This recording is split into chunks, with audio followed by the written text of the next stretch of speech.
15 باتی حضرت سیدنا علی بن ابی طالب رضی اللہ تعالیٰ عنہ سے روایت ہے، انہوں نے فرمایا حضور اکرم صلی اللہ علیہ وسلم نے ارشاد فرمایا، جب میری امت 15 بری عادتوں کو اپنائے گی تو اس پر مصیبتیں نازل ہوں گی۔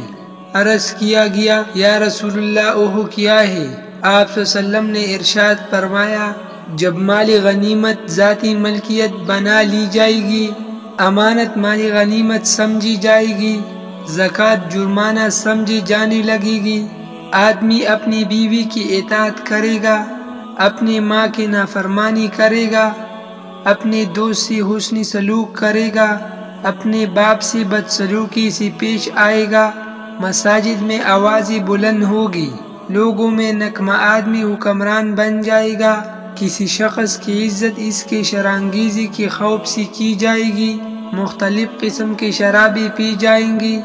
ریشم پہنا جائے گا، گانے بجانے والی عام ہو جائے گی، گانے بجانے کے آلات اختیار کی جائیں گی، اور اس امت کے بعد میں آنے والے لوگ پہلے والے بزرگوں پر لعن طعن کرے گی، تو اس وقت لوگوں میں سرخ آندھی یا زمین میں دنسا دی جانے یا چہروں کی مسخ کی جانے کے عذاب کا انتظار کرنا چاہیے۔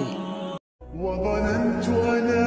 أني بذلك حزت غنى فوجدت أني خاسر فتلك مظاهر